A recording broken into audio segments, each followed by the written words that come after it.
안녕하십니까. 11월부터 속회공과 속장 교육을 온라인으로 진행하게 되었습니다. 더 많은 속장님들이 속장 교육에 참여하기를 바라는 마음으로 영상으로 준비했는데요.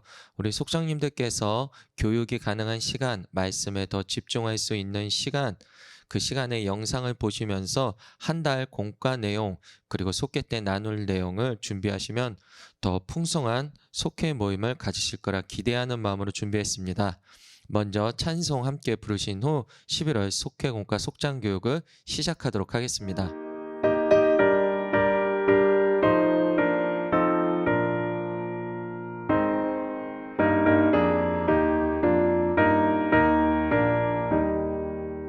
내 맘과 정성을 다하여서 주 너의 하나님을 사랑하라.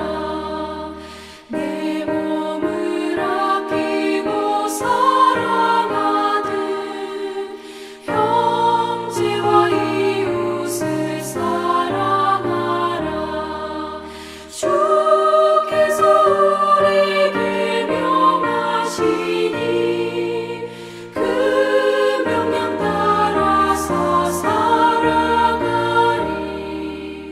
널 미워해 치는 원수라도 언제나 너 그렇게 사랑하라.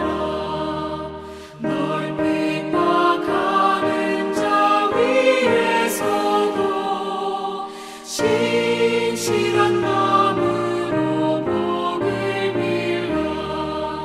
주께서 우리에게 명하시니 그 명령 따라서 살아가리.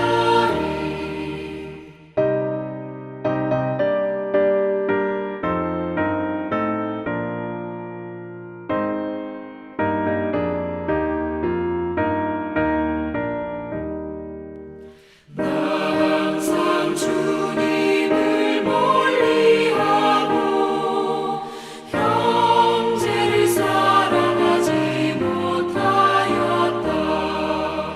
이러한 죄인을 사랑하사 주께서 몸버려 죽으셨다. 속죄 큰 사랑 받은 이모 내 생명 다 바쳐 충성하리.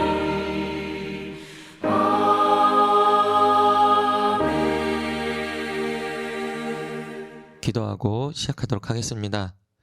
11월 속회공과 속장교육으로 모이게 하신 하나님께 감사합니다. 또한 속회를 통해 성령의 하나 되게 하심, 그리스도 안에서 서로를 세워가게 하심을 경험하게 하시니 감사합니다. 이 시간 11월 속회공과를 준비하며 하나님 말씀을 통해 우리의 심령을 새롭게 하시고 하나님의 뜻을 밝히 하는 역사가 이 시간 우리 가운데 있게 하옵소서. 예수님의 이름으로 기도드립니다. 아멘. 10월부터 12월까지 4분기 속회공과 주제는 섬기는 그리스도인입니다. 섬김은 그리스도인에게 아주 익숙한 주제이죠. 그리스도인과 섬김은 뗄래야 뗄 수 없는 관계입니다. 왜냐하면 성도들의 믿음의 대상이요 삶의 본이 되신 예수 그리스도께서 성경에서 시종일관 우리에게 보여주신 모습이 바로 섬김이기 때문이죠. 사복음서에 나온 예수님의 모든 생애는 십자가에 죽기까지 우리를 사랑하신 그 크신 사랑이 섬김으로 드러나고 있음을 우리는 볼 수 있는데요. 이렇게 그리스도의 사랑은 섬김으로 드러났습니다. 마찬가지로 그리스도인의 사랑 또한 섬김으로 드러나야 하는 것이죠. 그게 예수님을 본받는 삶의 모습인 것입니다. 섬김은 곧 서비스입니다. 섬김은 대상의 필요와 요구를 채우는 것이며 또 섬김의 대상의 마음을 상쾌하게 하는 것이 바로 서비스, 섬김인데요. 우리 창세기에 보면 여호와께서 마물의 상수리 나무 들이 있는 곳에서 아브라함에게 나타나신 장면을 우리가 볼 수 있는데, 그때 아브라함이 자기 장막의 앞에 앉아 있다가 달려나가 몸을 굽혀 영접을 하는 장면을 읽을 수 있습니다. 그리고 아브라함이 이렇게 이야기하죠. 물을 조금 가져오게 하사 당신들의 발을 씻으시고 나무 아래에서 쉬소서. 내가 떡을 조금 가져오리니 당신들의 마음을 상쾌하게 하신 후에 지나가소서. 당신들이 종에게 오셨음이니이다. 그들이 이르되 네 말대로 그리하라. 누군가의 필요를 채우기 위해서, 또 누군가의 마음을 상쾌하게 하기 위해서 섬김의 대상을 높이고 나는 낮아지는 것, 섬김의 대상이 드러나게 하고자 나는 사라지는 것, 그것이 성경에서 볼 수 있는 섬김의 모습입니다. 따라서 하나님을 섬긴다는 것은 하나님 앞에서 나의 인격, 지식, 경험, 나의 정체성, 자존감, 자존심 등등등 모두 다 내려놓고 그 앞에, 하나님 앞에 바짝 엎드리는 것, 오롯이 하나님만 드러나게 하기 위해서 나는 그 앞에서 사라지는 것, 그것이 바로 하나님을 섬긴다는 의미일 것입니다. 우리 11월 달 4분기 속회 공과는 선지서를 본문으로 하고 있습니다. 이 선지서에 나오는 선지자들의 이야기 속에서 우리는 하나님을 섬긴다 라는 것이 이런 거구나라는 것을 엿볼 수 있습니다. 선지자들은 하나님의 말씀을 세상에 전하기 위해서 자신의 삶 전부를 드렸던 이들입니다. 그들은 하나님을 거역하는 자들에게, 또 하나님의 말씀을 달갑게 듣지 않는 사람들에게 하나님의 말씀, 곧 하나님의 뜻을 전했습니다. 그래서 그들의 삶에는 늘 고난이 뒤따랐습니다. 그러나 그 고난 중에도 멈추지 않고 사명을 감당했던 예언자들의 모습에서 하나님을 섬기고 또 세상을 섬기는 그리스도인의 모범을 우리는 볼 수 있습니다. 특별히 11월 달에는 47가를 제외하고 본문이 모두 예레미야서입니다. 예레미야는 요시야 왕 시절에 활동을 시작했고 그 뒤로 유다 왕국이 멸망하기 전까지 하나님의 말씀을 전했던 선지자입니다. 이 시기에 하나님께 불순종했던 유다 백성들을 향해 하나님의 심판과 회개할 것을 촉구하는 예레미야는 백성들에게 무시를 당했으며 또 혐오의 대상이 되기도 했습니다. 예레미야 선지자는 주변 사람들에게 학대를 당했고 공개적으로 거짓 선지자들에게 조롱을 당했습니다. 또 감옥에 갇히기도 했습니다. 그런 원수들에게 예레미야는 복수를 다짐하기도 합니다. 하지만 눈물의 선지자로 우리에게 잘 알려진 것처럼 눈물을 흘리며 자신에게 주어진 사명을 감당해 나갔음을 우리는 볼 수 있습니다. 그래서 이 11월 달 우리 예레미야서를 통해 우리가 중점을 두고 봐야 될 핵심은 첫 번째, 하나님의 말씀입니다. 그리고 두 번째, 그 말씀을 전하는 자, 곧 선지자이죠. 11월 속회 공과 본문 예레미야서를 통해 하나님의 말씀을 전하기 위해 하나님을 섬기고 세상을 섬겼던 예레미야와 같은 선지자들의 이야기에 우리는 귀 기울여야 합니다. 어떤 상황에서도 하나님의 뜻을 전하는 사명을 위해 고군분투하는 섬김의 모습을 통해 우리는 섬기는 그리스도인으로 부르신 하나님의 뜻을 깨닫고 사명을 기쁨으로 감당하는 그리스도인들이 되어야 합니다. 자, 그러면은 첫 번째 45가 슬픔의 예언자부터 함께 살펴보도록 하겠습니다. 본문은 예레미야 20장 7절에서 18절인데요. 이 본문 내용은 이렇게 되어 있습니다. 예레미야는 유다가 멸망할 것을 예언합니다. 예언하다가 성전의 총감독이자 제사장인 바스올에게 매를 맞습니다. 그리고 이어서 감옥에 갇힙니다. 그리고 다음날 석방되었는데 그 일 다음에, 바로 그 일 다음에 예레미야가 하나님 앞에 탄식하고 있는데 그 탄식의 기도 내용이 바로 오늘 45가의 본문 내용입니다. 너희는 이제 싹 다 망할 거야. 바빌로니아에 의해서 우리는 싹 다 망해버릴 거야. 우리는 모두 다 바빌로니아의 포로가 될 거야. 다 하나님 앞에서 범죄했기 때문이야. 회개하고 하나님 앞에 돌아가야 해. 안 그러면 우리 다 죽어. 라고 말하는 예레미야를 좋아하는 사람은 아무도 없었습니다. 그렇게 유다의 심판과 회개를 촉구하는 하나님의 말씀을 전하는 예레미야는 심적으로나 육체적으로나 너무나 괴롭고 고통스러운 삶을 살았겠죠.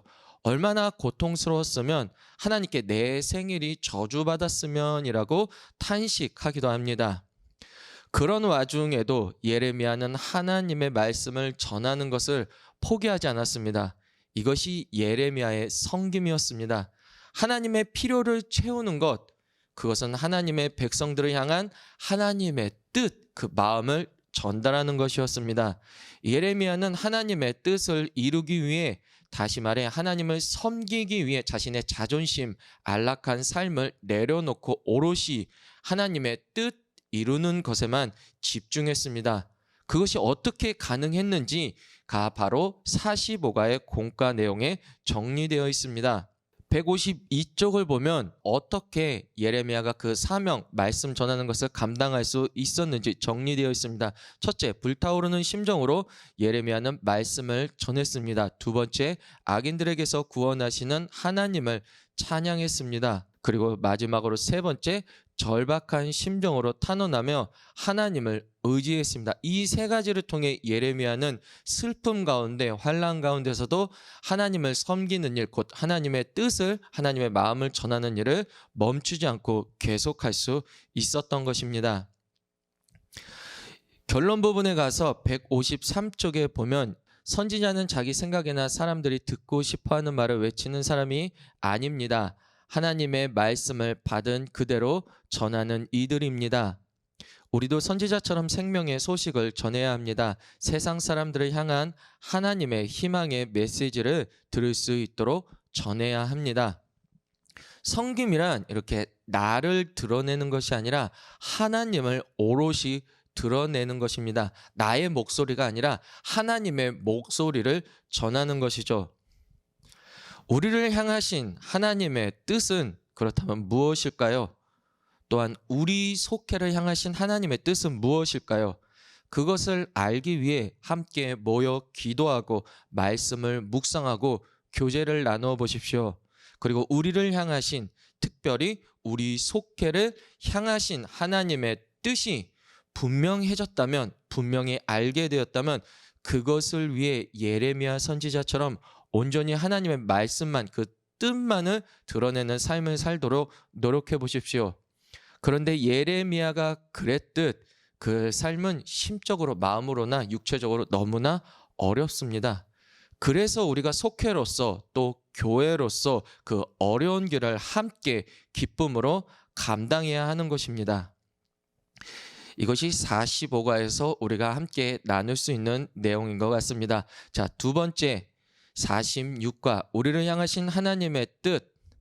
네, 다른 공과들과 달리 11월 달 다른 공과들과 달리 유일하게 데살로니가 전서를 본문으로 삼고 있는데요.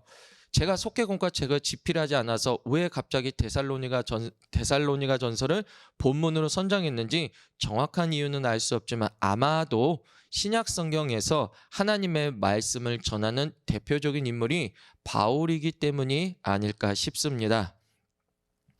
46가는 바로 앞선 45가에서 바로 이어집니다. 앞선 45가에서 하나님을 섬기기 위해서 하나님이 원하시는 것, 하나님의 필요, 하나님의 뜻을 살펴보자라는 이야기를 나눴는데 오늘이 아니죠. 46가 본문 데살로니가 전서 5장 18절에 바울은 이렇게 말하고 있습니다. 이것이 그리스도 예수 안에서 너희를 향하신 하나님의 뜻이니라.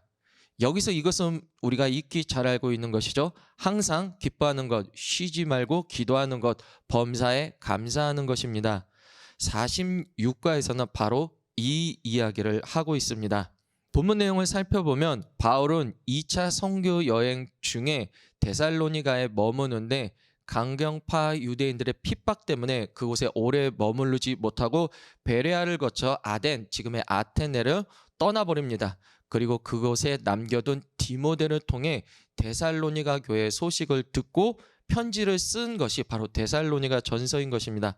전반적으로 데살로니가 교회에서 들려온 소식은 그들이 믿음을 신실히 잘 지키고 있다라는 것입니다. 이에 바울은 그 믿음을 더욱 견고히 세울 것을 권면하며 당시 데살로니가 교회가 여러 가지 직면하고 있는 고민하고 있는 문제 중에 하나, 바로 예수 그리스도의 재림에 대하여 이야기를 합니다. 데살로니가 교회뿐만이 아니라 당시 모든 초대교회에 당면한 문제 중에 하나가 너희가 본 모습 그대로 곧 다시 오실 것이다 말씀하신 예수님께서 도대체 언제 다시 오시는가였습니다.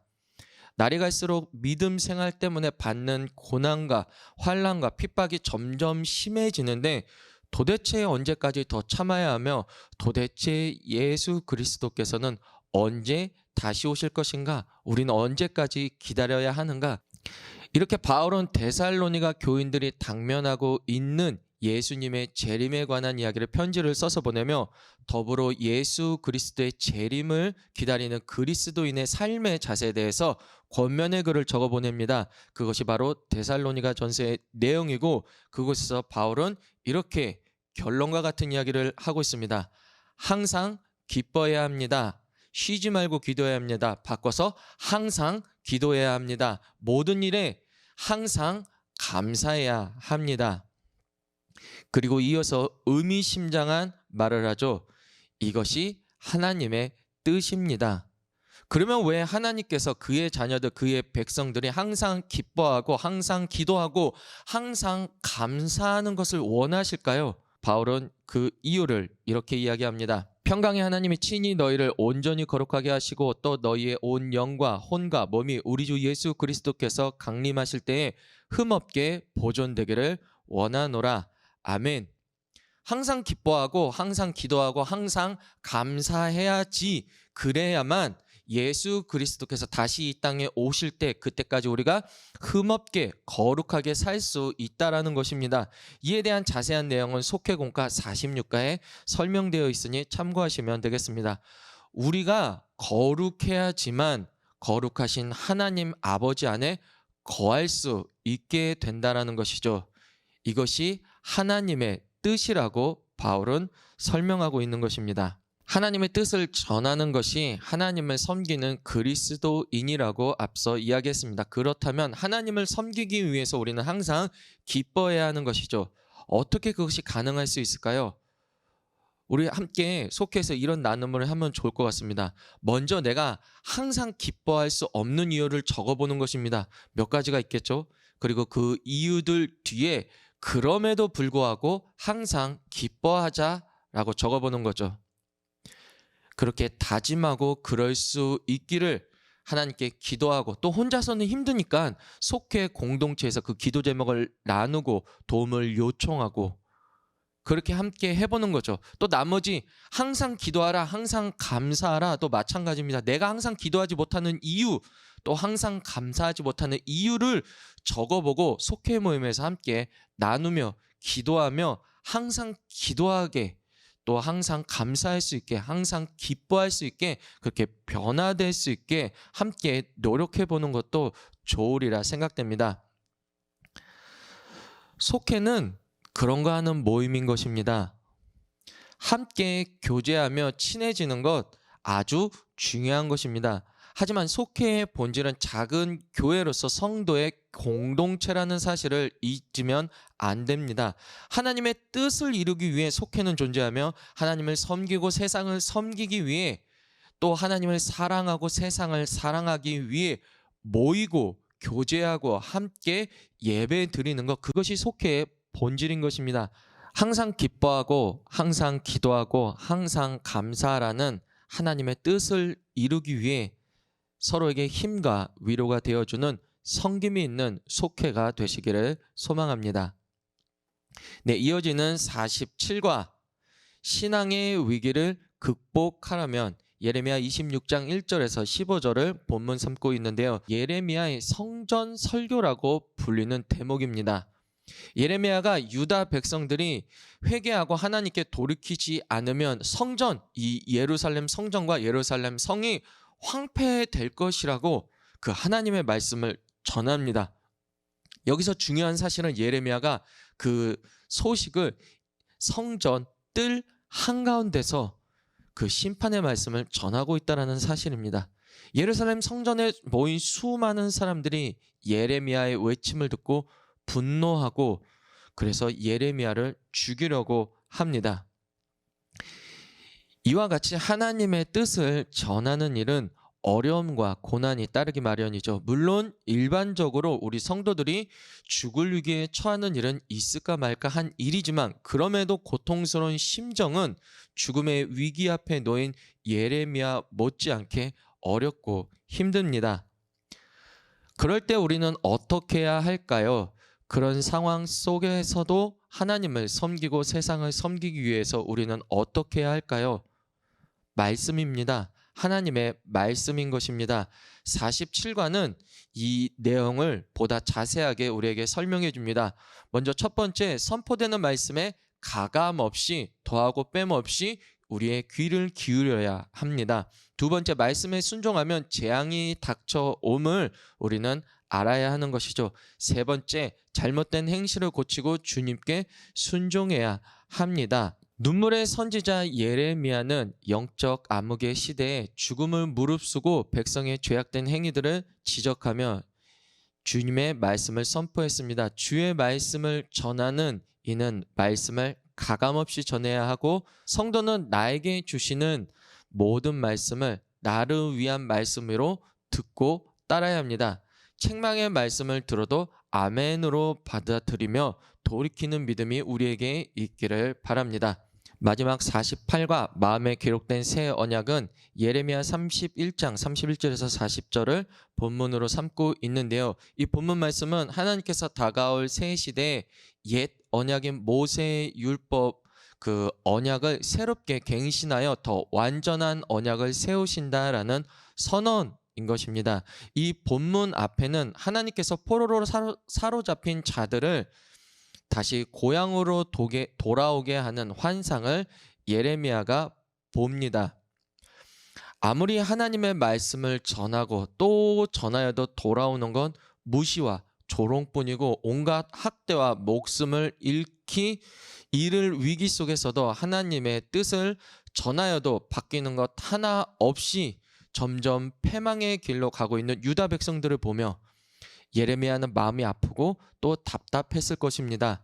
그래서 그는 그렇게 눈물을 많이 흘렸던 것이 아닐까 생각합니다. 그리스도인의 섬김의 삶도 꼭 그러한 것 같습니다. 원래 우리는 사랑이 많고 섬기는 것을 잘하고 오른뺨을 치면 왼뺨도 돌려대는 그렇게 원수도 사랑할 수 있는 사람이 아니지 않습니까? 여러분은 혹시 그러신가요? 힘들단 말이죠. 우리는 원래 그런 존재가 아니잖아요. 그런데 어느 날 큰 은혜를 받아서 진짜 큰 맘 먹고 누군가를 섬기기로 했는데 그래서 섬겼는데 하나님의 사랑, 이웃 사랑을 실천했는데 돌아오는 건 조롱과 비아냥과 뭐야 나에게 뭔가 바라는 게 있는 거야? 아니면 나한테 뭐 잘못한 거 있어? 도대체 왜 이러는 거야? 라는 의심 가득한 눈초리 속에서는 부글부글 으이구 내가 다시는 섬기나 봐라.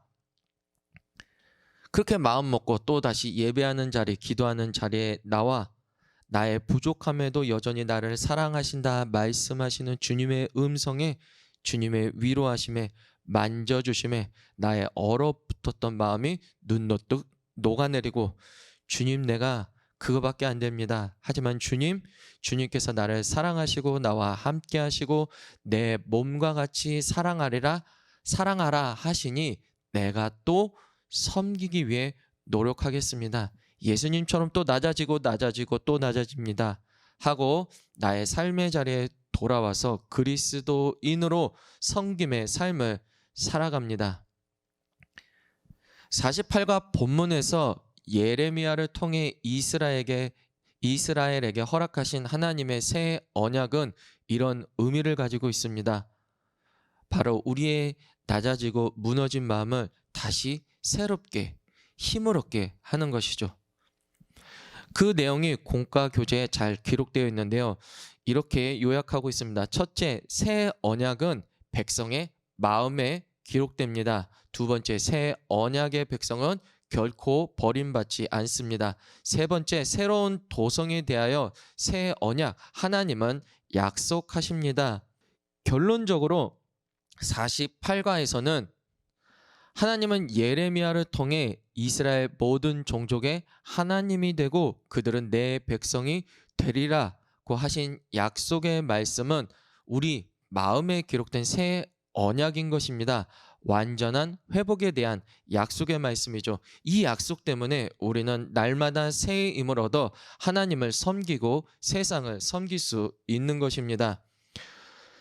자, 이제 모든 공과 45과부터 48과 내용을 마쳤는데 오늘 내용을 간략히 정리하면 하나님을 섬긴다는 것은 그 뜻을 헤아려 이루는 것입니다. 그래서 우리는 하나님의 말씀을 마음에 새기고 이 땅을 살아가야 하는 것이죠. 항상 기뻐하는 것, 항상 기도하는 것, 항상 감사하는 것.